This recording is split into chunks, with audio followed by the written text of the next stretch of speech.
So the first question is, what is a plasmid? First question is, what is a plasmid? So in a bacteria, if this is a bacterial cell, then first there is a major chromosome, main chromosome. This main chromosome is called as,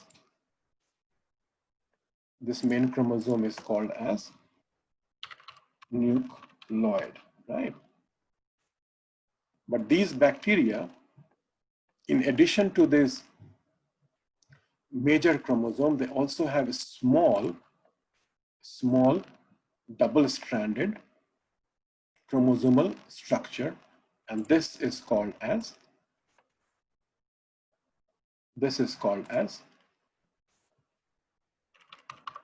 plasmid. So now here, a bacteria will not survive. A bacteria will not survive without this chromosome. If main chromosome is not there, bacteria will die.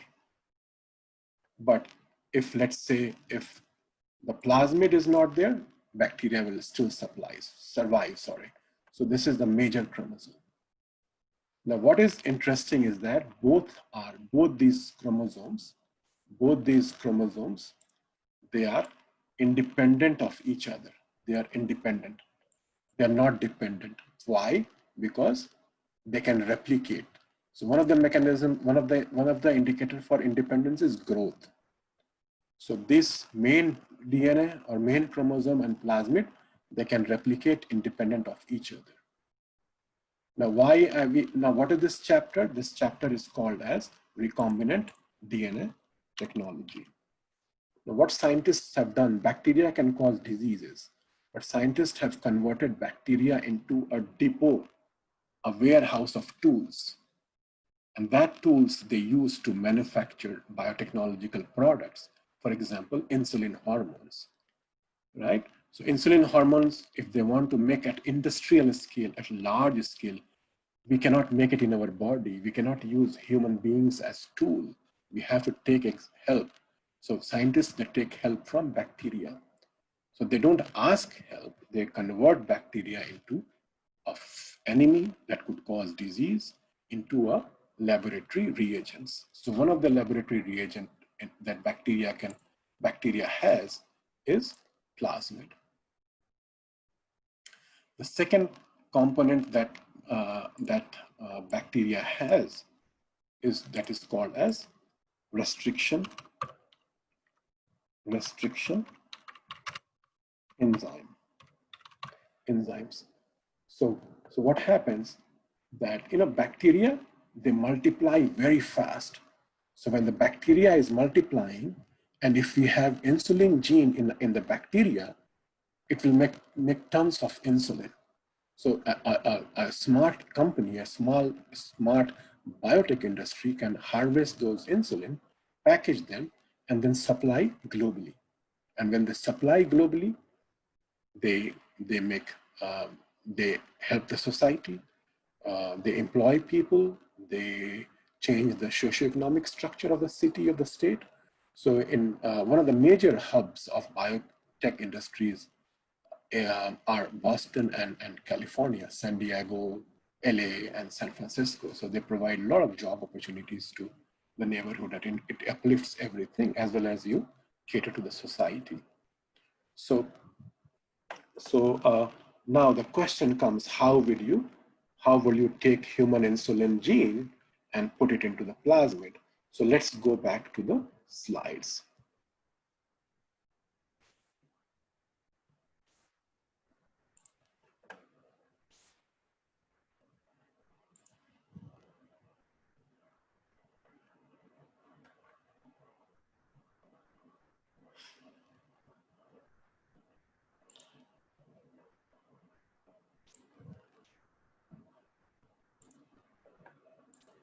So bacteria has enzymes that can cut DNA.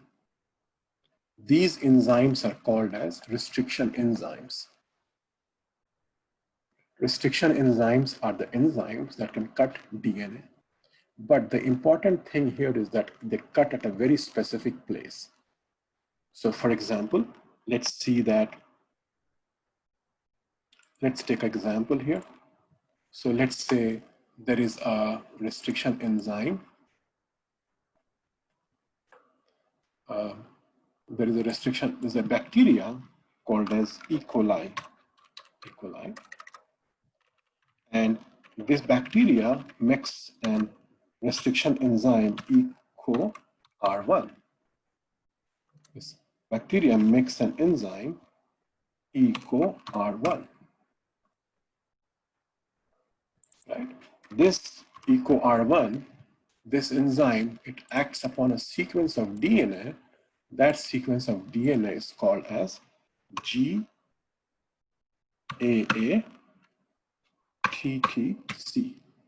So you know that the DNA is double helical structure. So now pay attention here. If this is one of the strand, then the second strand is CTTAAG.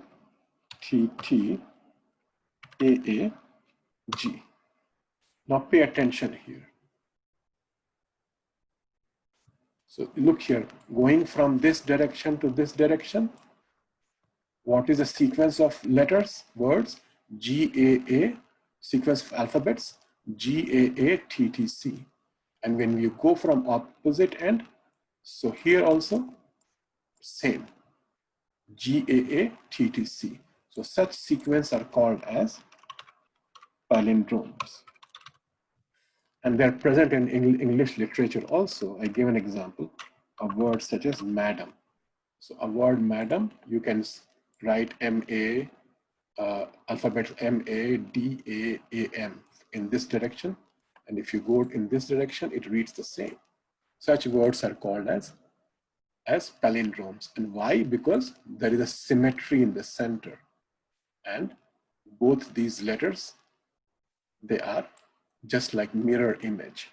So such words are called as palindromes. So you see this palindromic nature in the action of restriction enzymes.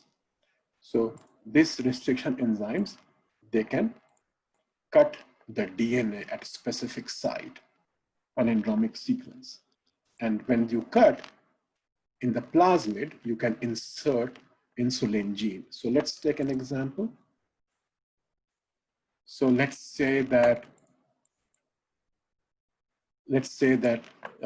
I'm drawing a rough structure of chromosome, right? So let's say this is centromere, and let's say this is the one chromatid, second chromatid, and here, so this is a rough structure of chromosome. Now let's say that insulin gene is present here. Now why I chose insulin? Because if insulin is messed up, problematic, a person doesn't have insulin, then the sugar will go up or down, and it can cause, continued abnormal level of sugar can cause, not only diabetes, but other problems. And now you know that diabetes are present in kids because we have changed our lifestyle. So to treat diabetes, we need insulin at industrial level. Industrial level means this insulin should be available at the pharmacies of not only US, but all over the world. So we make huge amount of insulin. Now, can we derive insulin from human? No, that's unethical. So what scientists will have done, they have taken the human insulin gene and they have put the human insulin gene into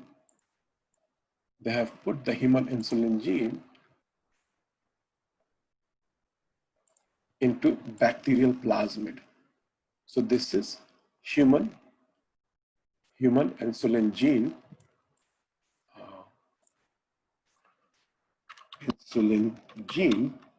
into the bacterial plasmid. Now, as I told you that bacteria, they grow at magical rate. So if the more food you provide, the more bacteria will grow. So the bacteria, they grow at logarithmic scale. So with time, bacteria will multiply. And when the bacteria is growing and the plasmid is growing inside the bacteria, this plasmid is growing inside the bacteria, then it is producing large amount of insulin. And this then bacteria can be grown in an industry. So what is happening now? Let's understand the same thing in terms of COVID. What is happening in COVID-19? So there is a company called as, if I spell correctly, Moderna, right? This is Moderna. This is leading the efforts, US efforts for producing the vaccine for COVID-19. So they have to make a huge amount for not only US citizens, but all over the world if they want to be a good business, structure, be a good business model. So they have to hire people, they have to make team. So they will employ people, it will generate economy, it will generate revenue, it will improve the city, and then it will help society. So, so they have to make in huge amount. And so they have to take help. You cannot make in humans. Although vaccines will be injected into humans, but humans cannot be used to make vaccine.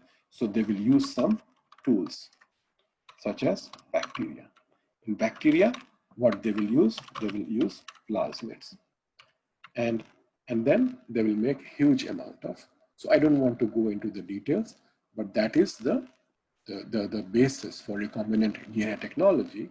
Recombinant means what? Fusion. So when you fuse, so what the word recombinant means in fusion, right? You have fusion music, here you fuse DNA. Which DNA? Let's say human DNA plus bacterial plasmid. And why do you do that bacterial plasmid? Why do we do that?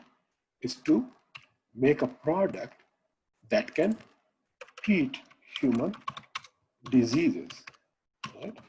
So remember, how did we started this class? We started with atoms, periodic table. Then we went into molecules. Then from molecules, we looked into cell structure. From cell structure, we went to how cells divide. And then into how cells are replicated, transcription, translation. And then we are looking into the applied aspect of this knowledge. So when you apply basic fundamental knowledge to a business model, then you bring technology. So that's why this course is called as biotechnology, using biological principles. And then when technology impacts society, I agree both ways, but then you do help, mostly helpful. So you have a lot of presentations on GMOs, algal fuel, and you'll see more stem cells, and you will see more. So with this, we end the review of chapters 3, 4, and 5, and you can ask questions. Thank you.